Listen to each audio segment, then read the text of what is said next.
નમસ્કાર મિત્રો, સ્વાગત છે તમારું આપણી YouTube channel Gujarat weather update પર। મિત્રો, ગઈકાલે ગુજરાતના 178 તાલુકામાં વરસાદ નોંધાયો, જેમાં સૌથી વધુ વરસાદ મિત્રો ભાવનગર જિલ્લાના જેસર તાલુકામાં 10.12 ઇંચ વરસાદ।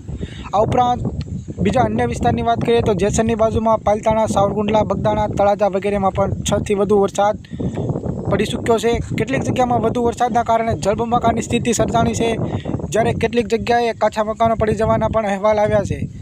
પરંતુ મિત્રો, સૌથી મોટી વાત એ છે કે ક્યાંય પણ વીજળી પડવાના કારણે મૃત્યુના સમાચાર જોવા મળ્યા નથી, પરંતુ નદીઓ ગાંડી તૂર થઈ છે। કેટલીક જગ્યાએ ધોવાણ થવાથી પાણી ભરાઈ જવાના પણ સમાચાર સામે આવ્યા છે।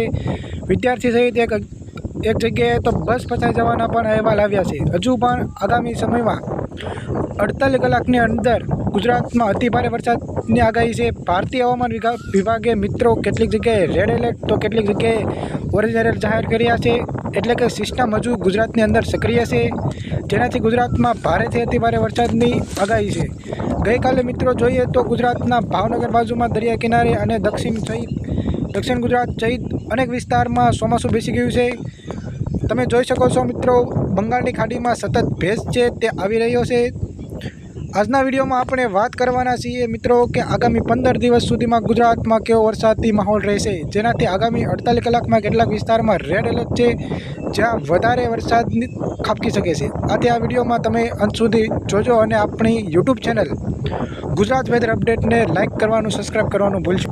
આગળ મિત્રો વાત કરીએ વિડીયોમાં, તો હાલ મિત્રો વરસાદી માહોલ સમગ્ર ભારતની અંદર જામી ચૂક્યો છે, જે ખાસ કરીને ચોમાસું જ્યાં અટક્યું હતું ત્યાં એક્ટિવ થઈ ચૂક્યું છે। ઉપરાંત મિત્રો બંગાળની ખાડીમાં જે સિસ્ટમ સક્રિય થઈ રહી છે એની વાત કરીએ તો એક સિસ્ટમ છે જે ગુજરાતની અંદર અસર કરી રહી છે, જ્યારે બીજી સિસ્ટમ જે બંગાળની ખાડીમાં સર્જાઈ રહી છે। મિત્રો તમે જોઈ શકો છો કે આ સિસ્ટમ રાત્રિ સમયે અને દિવસના સમયે ધબધબાટી બોલાવી રહી છે। જો કે મિત્રો આગળ વાત કરીએ તો ગઈકાલે રાત્રે પણ વરસાદ વરસ્યો હતો। ઉપરાંત સવારે સૌરાષ્ટ્રમાં મેઘરાજાએ ધમાકેદાર બેટિંગ કરી છે અને દક્ષિણ ગુજરાતની અંદર ધમાકેદાર બેટિંગ શરૂ રહી છે। આ ઉપરાંત ઉત્તર ગુજરાત અને કચ્છની અંદર પણ આગામી સમયમાં સારામાં સારો વરસાદ પડવાની શક્યતા છે। ઉપરાંત હવામાન વિભાગે ગુજરાતના કેટલાક જિલ્લાને રેડ એલર્ટ જાહેર કર્યા છે, જે પણ આપણે આગળ જોઈશું। વિન્ડી એપમાં આપણે મિત્રો તમે જોઈ શકો છો।